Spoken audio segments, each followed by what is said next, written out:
600 chariots churned up dust and stone behind Pharaoh and his armies.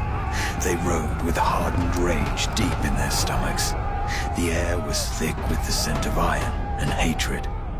Pharaoh's scepter rose above his head, poised to strike the first Hebrew he saw. I am a god! I am Lord of the Nile!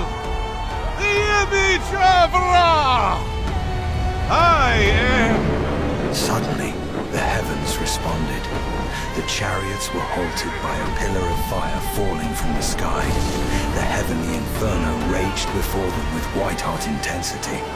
The horses reared in a panicked frenzy, and the soldiers cowered, shielding their faces. The heat singed their brows, but Pharaoh wouldn't relent. His fury burned just as fierce as the heavenly flames.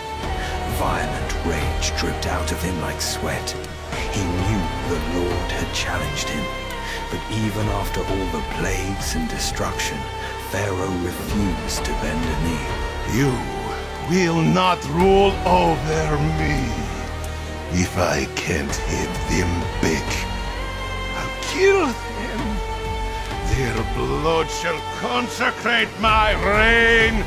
They will know that I am Pharaoh.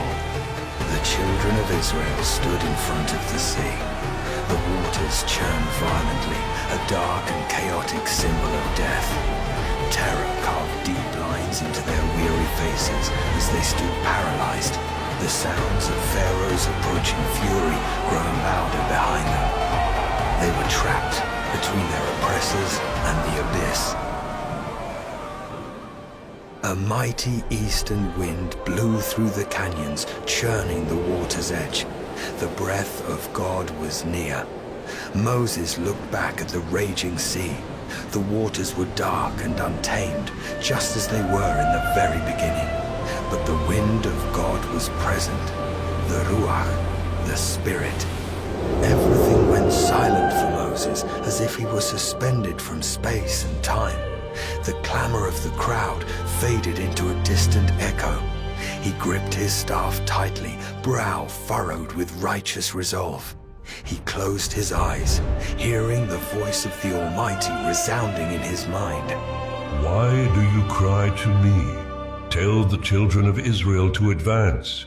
Stretch forth your hand over the sea, and behold my wonders.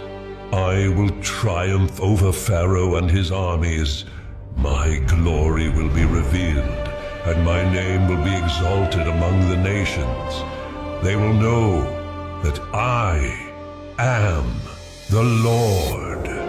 Moses opened his eyes, planted his foot firmly on the rock below, and raised his staff.